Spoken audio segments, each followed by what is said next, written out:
Welcome to Pardon My French. The podcast that teaches you French in a fun and casual way. My name is Tom. And my name is James. Enjoy the show.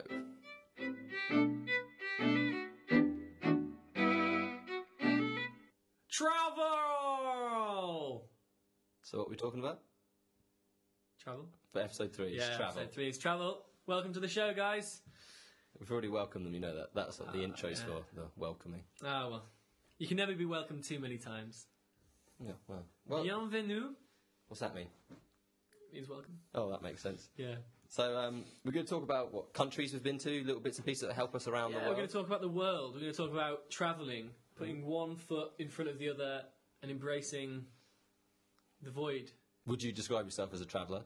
Yes, I think I would. I've been to several countries in my life. Several. How many several? Probably about 7. 7. I think I've been to 100. 100? Yeah. 100, you say? Do you know how to say 100 in French? Not at all. Because this is a French podcast. It's Well, not I'll a tell French you. podcast. It is. That makes me think that we're French. We are. We're not. We're just really bad at our native language. We just learnt English really well. Yeah. Well, not that well even. Yeah. Our parents thought it'd be funny to teach us English and bring us up in a French environment. Anyway, so 100 in French is cent. Cent. C-E-N-T, cent. So you don't say cent. Exactly, yeah. So that's where the word cent comes from, Oh. because there are 100 cents in a dollar. Yep. Or centime, there are 100 centimes in a euro. Or centurion. Centurion is another example, yeah. This cent keeps popping up again and again in English. We have century, centurion, etc. A centurion would look after 100 soldiers in his Roman battalion or whatever. I doubt that's true. I mean, what if... What if someone was- Loosely.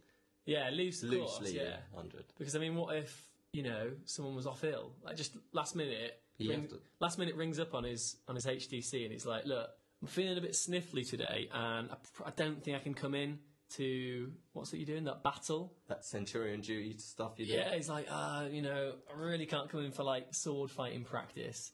So, yeah, realistically, it was probably more like 99 or 98 because there'd be a couple of, layabouts. Yeah, but then you get a few, then you've got 101. See, again... What about if the centurion is ill, then he has to split his men, and then, someone else has got, 120?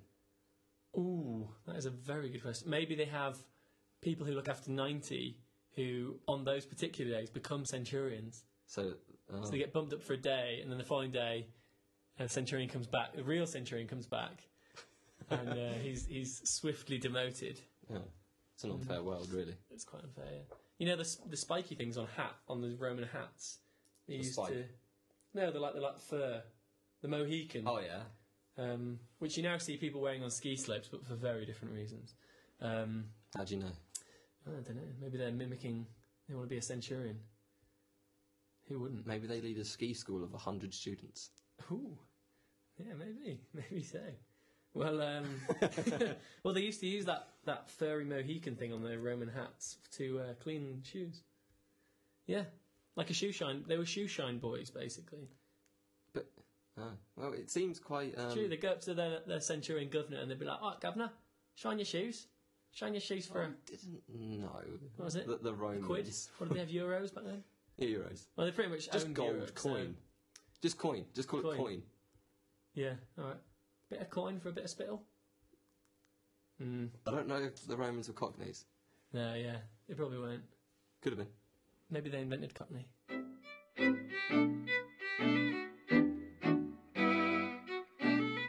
So, James, you've recently got back from some travels. I have, yeah. I've been roaming around Europe, yeah. Did you go to Rome? We didn't go to Rome, actually, no, unfortunately. We began in Switzerland, Yep. which is La Suisse. La Suisse. Then we travelled by car, because of a road trip, to Germany, which is l'Allemagne. L'Allemagne. L'Allemagne. Okay. And after that, we ventured into the Czech Republic, or La République Tchèque. La République Tchèque. Yeah. And then we went from the Czech Republic back into Germany, which is l'Allemagne again. I'm not repeating it, we've already done that. Okay, right.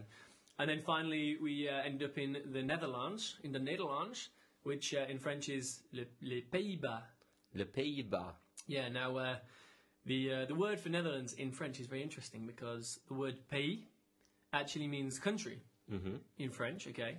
And the word bas actually means low or kind of down, an implication of something below you. So Pays-Bas actually means kind of the lowlands or the low country, which makes sense. Because it's low and Makes it's flat. It's flat as. Yeah. Flat as a pancake. That's what they say. Or a crepe, we should probably say in the French podcast. We also see this word pays appear when we're describing the country of Wales. So, and they're called le Pays Galles. Le Pays Galles? Yeah, that's Wales in French. Because Gal is like, it's describing the tribe, you know, like the Gaelic tribes that lived there. The land of... living down here. In fact, at the end of our road trip, I came back to my home country of England, or in French it is, do you know it, Tom? Angleterre? Angleterre! Yeah. Fantastique. Yeah, okay, and Angleterre, again, if you break it down, like all these country names, they have kind of interesting origins. So, Angleterre is just Angle and terre. So, terre means earth, or the ground or something, or land. And Angle is actually comes from the Anglo-Saxons, or the tribe of the Angles, who came and settled in Britain in the 5th century. The French language has a nice way of naming countries. Yeah. It seems quite straightforward, makes like a lot of sense. Yeah, they put things together quite well. It makes sense. I mean, if you were naming a country, how else would you think? You don't just pick random open words. A dictionary and just stab it with a pen. That would be more interesting, You know what I mean? possibly. Imagine if there's a country called Irony. Ooh. I reckon, There is the Ivory Coast, actually. yeah, Irony could easily be a country. They You could picked call a it really bad Imagine example. the Irony Coast. Imagine the population. It'd be horrible, wouldn't it? The Irony Coast. I'd visit. Yeah. Just Yeah. for the irony Yeah. of it. So this word pays, which we talked about, is the word for country in French, appears as well in the word patriotic. Okay. Yeah, so that's basically an example of how it's penetrated into the English language. Yep. And speaking of the Pays-Bas, we can also discuss the word bas, because if we're like in a staircase, we want to say something's downstairs or upstairs, we could say if it's downstairs, it's en bas. En bas? En bas. Just so Pays-Bas is the down country or the low country, and en bas just means downstairs. Okay. Do people use Pays-Bas outside of using it for the word Netherlands? No, I don't think so. No, Okay. I think it's. So you don't use it as like flat country? I don't think so. No. Okay. Or it would be clear from the context, I think. Yeah. And then and upstairs would be en haut. Or no? En haut. En yeah. haut. So haut is up, bas is down. Okay. It's Yeah. a nice one to remember, especially for travel. Yeah. Especially if you're in a hotel, it's up, it's down. The room, maybe. The swimming pool's below you. Où Your est la room. piscine? Où est What la does that piscine? mean? Well, it's funny you mentioned that, Tom. It actually means where is the swimming pool? And So does oué mean where is? yeah, exactly. Où est Okay. means where is. Yeah. Où is of course where, and is. So I have a Dutch friend who lives in Holland, of all places. Yeah, it's an odd place for a Dutch person to live. And he told me once that he knew a limited amount of French. And he told me the French he knew was où est la coffee shop, because what happens is, given the laws on illicit substances in the Netherlands, you'd get people travelling up, kind of on road trips or whatever, from France and from Germany and from all the border countries, and they would drive into the border towns, you know, find a coffee shop, and then drive back to France. Yeah. And so he picked up that phrase just from that kind of usage, which is quite cool. Yeah, I feel a bit like these people should learn a little bit of Dutch. Yeah, really. Just a little bit. Just if you just learnt the phrase, where is the coffee shop? Do you In happen Dutch, to know yeah. what that is? I think it would be waar is the coffee shop? Waar is the coffee shop? Yeah, waar is the coffee shop? Very easy to learn. Yeah. These people should put more effort in, if you ask me. But remember, if you're French, then it doesn't sound like where it is, because it's different from them. Good point, sorry. Yeah, no, Sorry about it's that. fine. Honestly, it's fine. Maybe easier Don't for worry about Germans. Yeah, very easy. Yeah. So we travelled around on our road trip. It was pretty cool. Travelling around in our car. Car? Yeah. You're asking me what the word for car is? Yes. Is it voiture? It is voiture, yeah. La voiture, so it's La feminine. voiture. So you should always name a car a girl's name. Oh. The car we were driving around in was called Rita. Oh, It nice. was a J-Reg from the 90s. Oh, nice. A friend of ours, Yeah, Gavin Saab. Green, by the way, names all his cars Betty. Oh, really? I think it's Betty. Like Betty 1, Betty 2, Betty. I think it's Betty. Like Herbie, Yeah. but Betty. I feel dumb if it's not Betty now. Well, it doesn't matter, does it? We can edit it out. Well, if Gavin Green's listening, just, Which you should be, by the way, Gavin Green, loyal listener. Well, just don't email in and tell us. Just humour us if it's right or wrong. Either way. Yeah. But if you would like to send an email to us, please email us at Pardon my French podcast. gmail.com. So get us there, send us High some five. comments. Yeah, You please could, do. you could even, rate us on iTunes. Yeah, Because people need to rate the podcast. yeah. You Because- could give us 5 stars, or in French that would be 5 étoiles. 5 étoiles. 5 étoiles. We don't even need 5 stars, just any kind of rating. Yeah. Just so people know that this exists. Well, no, you say that, but don't go on there and give us a really bad rating. If you're going to do that, just don't say anything. You know what I mean? Yeah. No news is good news. If you've got nothing nice to say, Don't say anything rate at all. At all. That's what my mother tells me. But as Ronan Keating told us, you say it best when you say nothing at all. So, He also Just said life email is us, like a whatever. roller coaster, didn't he? well, yeah, you just got to ride it. I don't know any more Ronan Keating No, me lyrics. neither. Don't lie. So, voiture is car, but you can also have a slang version of voiture. A bit like, instead of a car in English, you might say, I don't know, this is my Jam jar, jam jar, you know, my wagon. my wagon, my motor, Or my, so a slang term for car is bagnole. bagnole. Bagnole. It's kind of, just a more relaxed, a more colloquial way of saying car, yeah. Bagnole. So maybe, again, a lot of the time, this colloquial kind of speaking, this slang and these things, they're often used by, I guess, maybe a younger generation because it's often you find these they're a bit more creative with language. And that's the kind of people we are hoping to listen to this podcast. Yeah, exactly. If you're over 25, you're not welcome. That's Yeah. all I'm going to say. Yeah. If you're over 25, then either give us a 5-star review or, Get out of here. sling your rock. Just get off Swing it. the internet. You're too old for it. Yeah. Yeah. It's a young man's game. Yeah. If the internet wasn't invented when you were born, this is not the place for you. Yeah. No, I think the internet don't know, it was invented long before it was commercialised. Well, it's for universities, wasn't it, in America? I don't know. True fact. Oh, was it? Well, Well, it was before I was born, so I don't know. all right, you're so hip and cool. Oh, I'm so young. Younger Wear than a me. cap instead of a real hat. Write in if you can guess our ages. Okay, Don't do you know how to say that in French? Not write in if you can guess our ages. No, just what is your age or how old are you? How old are you? No, I don't. A classic It's one that I should. schoolboy Yeah, French sentence. Come I on. feel like I should know. Come on, but, Thomas. Okay, this is awful for podcasting. Just hearing someone's Feeling the cons. pressure. I know. This is literally like a podcast version of like your GCSE like exam. Oh. You know, you sat in front of the invigilator, which is me for the purpose of this podcast, and You'd have been young. well, I was born after the internet was invented, so whatever. I really can't remember. It's some of that French you don't actually use.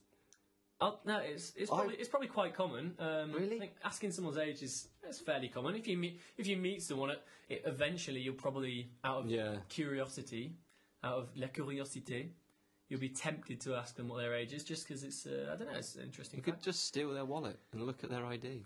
Yeah, cool. Yeah, cool. You could do that. Yeah. So But learning the phrase is equally as useful. it's equally useful. So let's learn it. Let's and you go. would say very simple. It's quel âge as-tu? Quel âge as-tu? It's coming back to me now. It's coming back, is it? Oh, it's funny that. Yeah. Yeah. Okay. You definitely failed this examination, Mr. Tom. Yes, because as I've touched on it before, super dyslexic, very difficult to pass a French exam. All right. Okay. I'll let So- you off. So yes, it's quel âge as-tu? So in French, instead of saying I am a certain age, you say I have a certain number of years. Oh. You know, it's like saying you got a certain number of medals or something. You know. A certain number of miles on your clock. On your clock, exactly, yeah. So there you go. Quel âge as-tu? And how would you say, I am so many years old? Oh, so then in response you'd say, I have, let's say if you were 20, you'd say, j'ai 20 ans. J'ai 20 ans. J'ai 20 ans. Yeah, okay, so j'ai is I have, Yeah. and then 20, 20 ans is years. Yes, I have 20 years. Yeah, and again, this word "an," like ans, or for an entire year is année. Okay. These reappear in English as well, like anniversary, annual. Yep. You see, so it's really interesting when you start to see the connections, how all these languages kind of interweave. Yeah, and I think something that might be useful for listeners on this podcast is just maybe days of the week and things like that.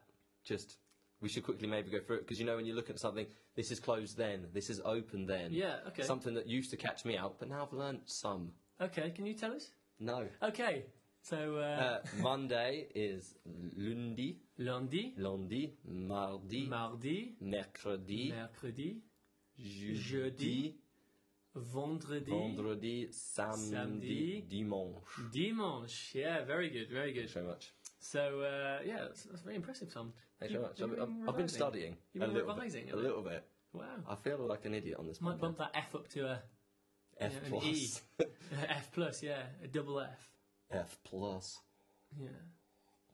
So the dimanche, actually, if you take the D off dimanche, you get the word manche. Manche. Okay, which is manche. Mm-hmm.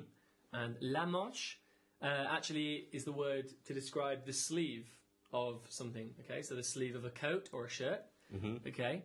Now, if you look at a map, if you look at the channel, the English Channel between England and France, it may strike you as looking remarkably like the sleeve of a coat. Which is why the French refer to the channel as La Manche. La Manche. Yeah. Do they have another word for the Channel Tunnel? Yes, they do. And if you want to find that out, you can look it up on Google. The source of all The source of all knowledge and truth. And Google just gets better and better. Surfing Wikipedia, because it's literally, you click on one link and then, you're there for hours. You start researching, I don't know, World War II, and you end up on... Blind dogs. Like, blind dogs, yeah. In a wrestling ring with a blind koala. Yeah. I'd like to say. It depends on the size Wielding of the dog, some kind of barbed wire 2x4. A koala can hold something, can't it? What? A koala It's got hands. It's got the most human-like fingerprints in the world. Really? That isn't a human. Okay, yeah. A human has the most human-like fingerprints. So it's surprising more of them don't commit crimes. I don't think they have the mental capacity. No, true. I mean, what are they going to do it for? You're going to break into a vault and steal all the eucalyptus leaves? I mean, what? Why would you keep eucalyptus leaves in a vault? Well, why would you have fingers like humans? Whatever. Just don't ask me questions that I don't know the answer to. Okay, so let's think of other methods of transport. We've talked about a car. Yeah. Okay. Let's see. If we went to La Gare. La Gare. La Gare is a train station. A train station. So, and we'd be taking a train. Well done, Thomas. That's very good. So, train in French is le train. Le train. Le train. Le train. So, yeah, it's try and get that kind of guttural R. Like, train. Train. Train. Le train. Okay. I'll get there. You'll get there. Okay. Let's see. We could also take, maybe if we get off a train and we want to go to the l'aéroport. L'aéroport. The airport. The airport, yeah. So to go from the station to the airport, we might take a shuttle bus, which is a bus navette. Bus navette. Navette, exactly, yeah. And of course, the word bus there is included. A little bit of a giveaway. Well, it's a little bit of a giveaway, but the navette, of course, needs translating. And after you've listened to this podcast, you'll be impressing all your friends, really, when you go, this way to the shuttle bus, Navette! I don't know if that works. Yeah. I think if that does happen to you, please take a video and send us that. It sounds like so much fun. Okay, so the next item of transport, I'm gonna let you guess what it is. Okay. Okay. So the French word is car. Car. Well, Car. It sounds like a car. Is it another colloquialism for a car? That's a good guess, but it's wrong. Oh. I'm afraid we don't want to give you that. Don't want to give it that. We don't want to give you that one. So it's actually the word for a coach. Okay? A coach. Like a bus coach or a train coach? Like a bus coach, yeah, good question. So This is actually an example of what you might call a false friend, or in French, a faux ami. Faux ami, that's so yeah, nice. so false friends are really interesting when you're studying a language because they're words that are spelt or sound exactly like a word from your own language, in our case English, but which have a different meaning. Okay, so another example of a false friend in French would be the word sensible. Yeah. Okay, which looks like the word sensible, but actually it means sensitive, Okay. which of course have Very different meanings. Yeah, very different meanings. So watch out for those false friends, guys. There's plenty of them out there, and they will trip you up as much as they can. So it's a good exercise to type in faux amis or false friends and look up a few, and they're quite interesting to come across. Good insider's tip. There's lots of different different tips which can apply to learning any language, really. Like, for example, mnemonics is a great one. Which we've touched on many times. I Yeah, think. we have, yeah. I mean, so one of my favourite mnemonics is the word for a jug. So if you're in a restaurant and you're ordering a jug of water, you know the word? For jug of water? A jug, yeah. I don't know the word for jug. Okay, so the word for jug is carafe. Oh, carafe. Carafe. I told a lie just then because I did know that. You did know Only if it's said to me. Why do you keep denying these things that you know in Because I French? don't know what We've had they are in my brain box. Quel But âge once as-tu? when I was Carafe? What else? recently, someone asked What's me your for name? a carafe of water, and I knew what they said, and I was like, yeah. I went and got them some, but I only understood it. I didn't. See, you are good at French. All right, well, maybe at the end of this series you'll be really good at French. Okay. I'm going to have a splinter group where I'm taking another idiot and teaching them French, like you've done. What's that going to be called? Pardon my ignorance. Pardon his French. Yeah. So anyway, yeah, this word carafe. Okay, so it's all about these little bits of vocabulary that you might not necessarily remember under normal circumstances. It's about finding a way to bring that back into your memory as quickly as possible, by any means possible. So the way I think of carafe, or when I was learning it, I thought of, it sounds a bit like the word car and yeah. giraffe. Car, giraffe, carafe. Yes. So if you bring those two together, I always picture in my head a kind of giraffe, but like instead of with legs, with kind of like motorised, well, just wheels basically. See, when you said it, I imagined like a giraffe in a car, but like its knees are out the window and its head's out the sunroof. Like, Oh, low roof. And he can't really drive very well, but Yeah. he looks out the top, so he knows what's coming up. So he's a better driver in that case. 'Cause he Well, can see what's coming up because he's so until high. it starts raining, yeah. Yeah, but he's a wild animal. He doesn't mind getting wet. Yeah, but he doesn't drive a car in the savannah. Where does he drive his car? In your fictional scenario. So anyway, I think it's probably safer that he has wheels, and Yeah. maybe he wears goggles when he's driving because it's clearly going to be a calamity. Yeah. So anyway, this is my mnemonic for remembering the word carafe. And now, whenever I'm in a restaurant, I just have a little 5 minutes to myself, picturing this kind of freakish, technological African savannah, and it all comes back to me. So it takes you 5 minutes to remember the word carafe in a restaurant. Better than not remembering it at all. When you put it like that, then you're completely right. Well, there you go. So these are just little tips for you to remember, and for you to, you can make up your own things, and it makes it more fun as well. Yeah. Learning the language, it makes it more creative. So yeah. So how could you ask for a jug of water? Would it be une carafe de l'eau? Or Yeah, you would say une carafe d'eau. d'eau? So on Can on I our, just say, Yeah. in episode 2, if anyone could count up the amount of so's in there. given the amount we say it, or I So, say it. what is the French for so? Okay, so Really? So, the French word for so, as in therefore, not like so as in as in done. needle and thread. So as in therefore is donc, Donk? D-O-N-C. Like put a donk on it. Yeah, I haven't heard that expression, but yeah, You haven't. put a donk on it. It's like a What are you on about? video, a music song you on? thing. Music song? A musical song. So we're just going to pause the podcast for a minute while I show James put a donk on it. Okay.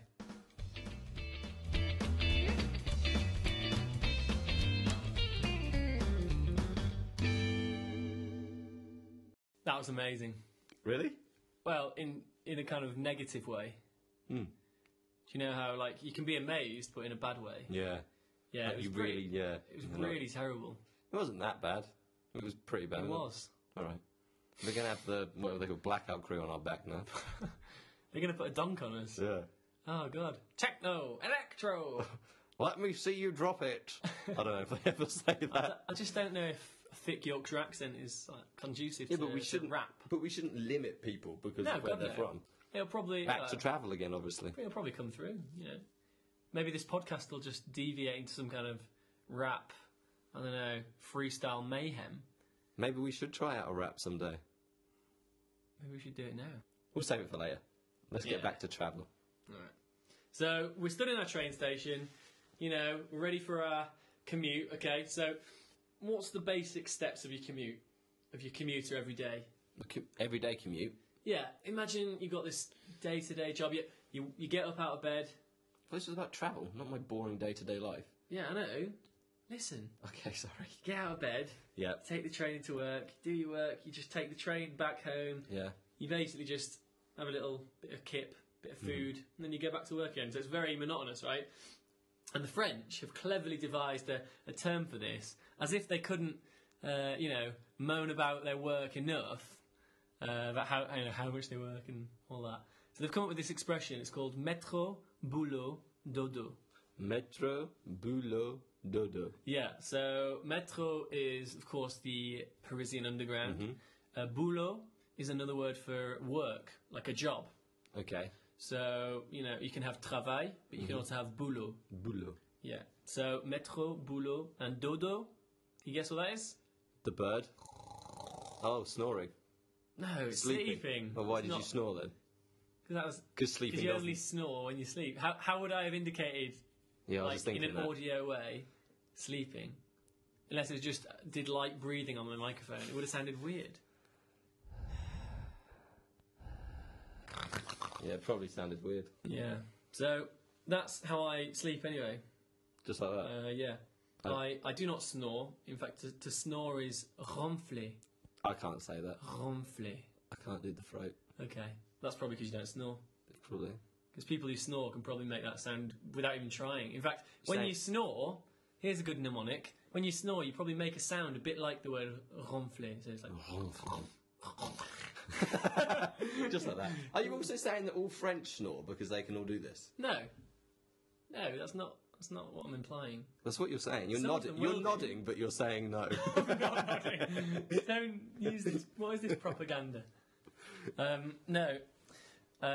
Statistically, some of them will snore, though. Well, I guess that's true of every nation, really. Of course, these expressions probably come about through a want for a better way of expressing the extreme claustrophobia and discomfort that a lot of people feel when they're in these underground train systems in these big cities. By the way, this is why our podcasts get longer and longer, because you take forever to describe See, the simplest things. Big words. Yeah, I don't know them. So, of course, the underground in Paris is métro. Mm-hmm. Of course, in London it's the tube. And recently I was in Berlin, and there they have the S-Bahn. The S-Bahn? Yeah, the S-Bahn, which is the Bahn there is the same Bahn that you have in Autobahn. The Yeah. Autobahn. So it's like the Autobahn is like the car way or Yeah. the car track. And so the S-Bahn is something track. I The guess S does stand for something, probably obviously. it means underground. I don't know. Yeah. So when you're in these stations, if you're a Londoner, or if you've ever been to London, you may be familiar with the expression "mind the gap." Mind the gap. Mind the gap. It's quite a short phrase, isn't it? It's very short. In fact, there's an interesting story behind that, Thomas. It's short because in 1968, the London Underground company decided to install a digital public address system to save the train drivers from having to repeat the same, laborious phrase over and over again. Okay, and because in 1968, before the internet was invented, Probably. before I was born as well. Just. It cost a lot of money to install a big, digital system like this. The technology was rubbish back then. In fact, it was before we even flew to the moon. So what does that tell you? It tells us that we had mind the gap before we flew to the moon. Well, it tells you that Neil Armstrong should have minded the gap. It's a large gap between here and the moon. Yeah, I know, yeah. This is digressing quickly. Yeah, digressing, but the point is, so it's interesting how they shortened it because they needed to make it a very small message because the memory storage was so expensive to make in those days. So they shortened it from mind the gap when exiting the train, between the train and the platform, something like that, just to mind the gap. So now it's almost a catchphrase. It's iconic now of the Yeah. London Underground, I guess, and now they can't change it. Mind the gap. It does seem a little like too short.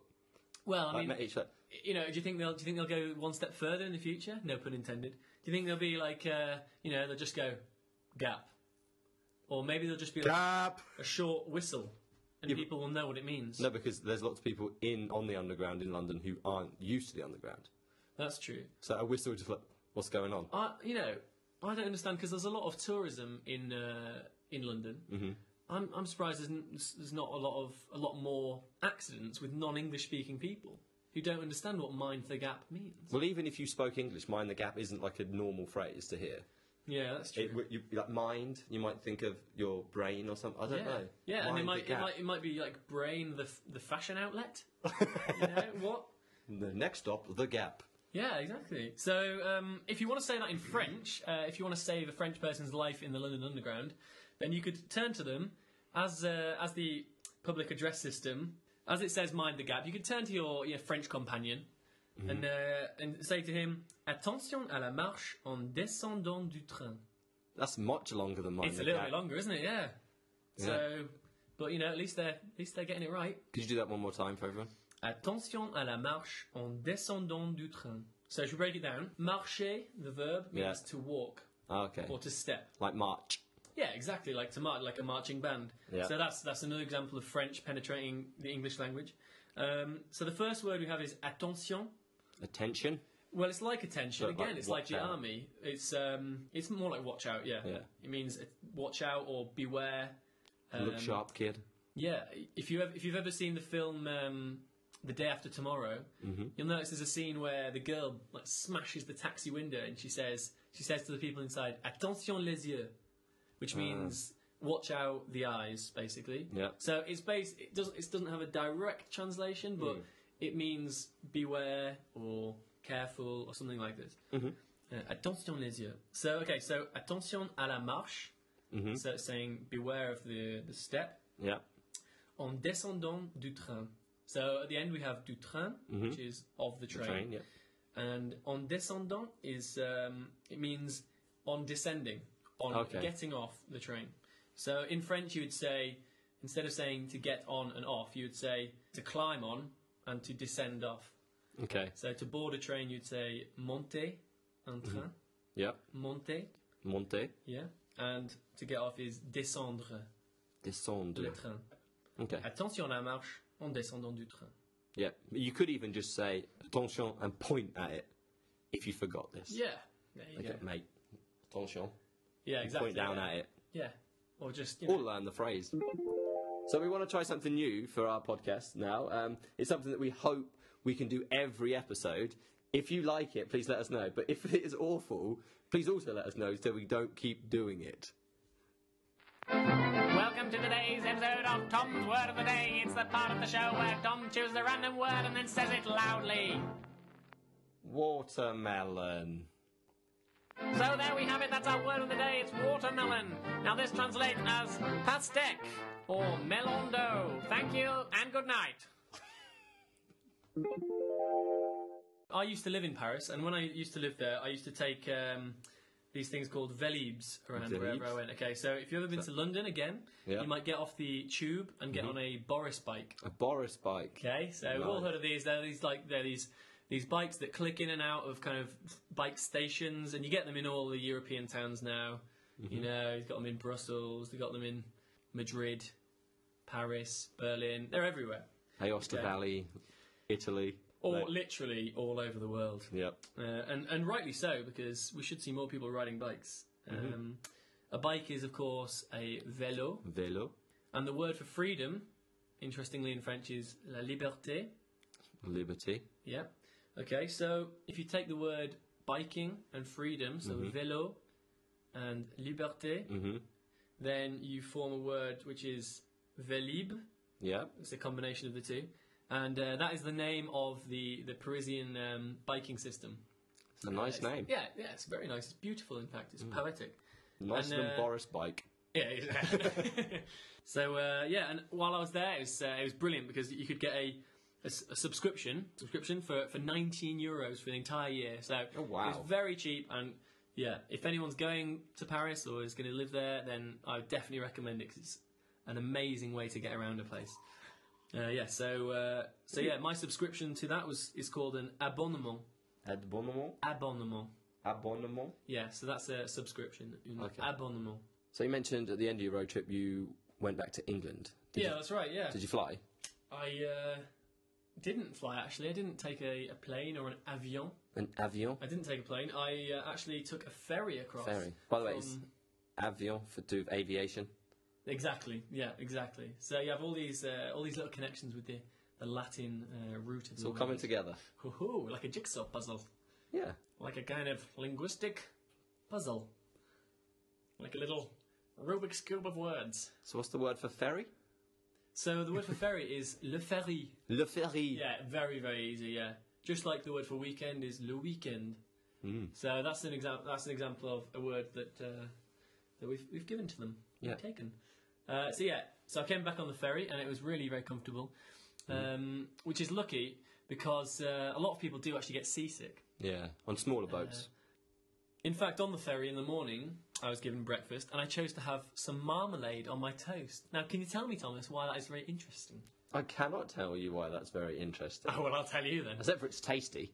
Yeah, it's delicious. Yeah, it was absolutely gorgeous.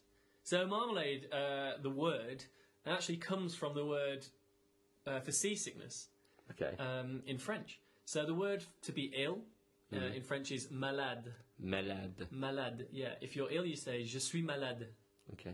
Okay, so I am ill. And the word for sea is spelled M-E-R. It's pronounced mer. Mer. Mer, okay. Now you can hear quite reasonably how the words mer malade could be misinterpreted and written down as marmalade. Marmalade. Marmalade.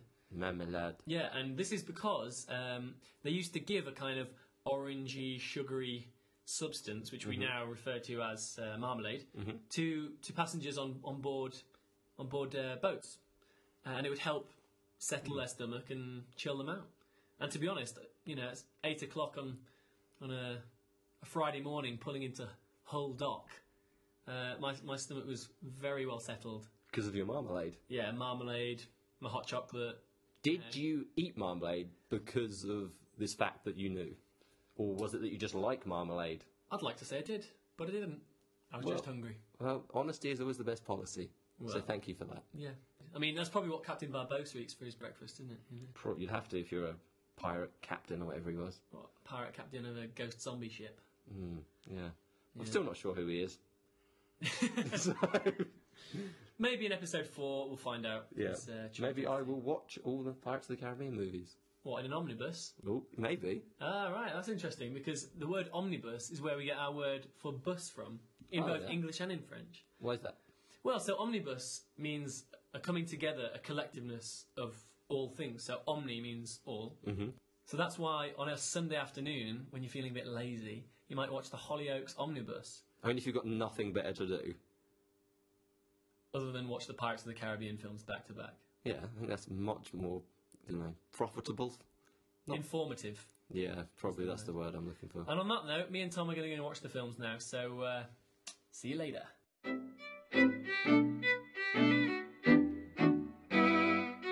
So, thank you for listening to this week's episode. We've had a lot of fun recording it. We had a pot of tea today with us. It was lovely. And I had 3 steaks. You did eat 3 steaks during this, which was annoying for me because of all the rattling.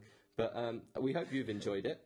And we're probably going to record an episode in December sometime. It's going to be near the festive time, so Festive period. yeah, if you're feeling Christmassy, or if you want to send in any ideas about things you want to find out about Christmas, maybe how to greet your French loved ones around Christmas time, then please let us know. Please send us all your comments and ideas at Pardon My French Podcast at gmail.com. Yeah. And we'll have our Facebook Live by then as well, which is www.facebook.com/Pardon My French podcast. Yeah, so we'll see you soon, guys. Ciao.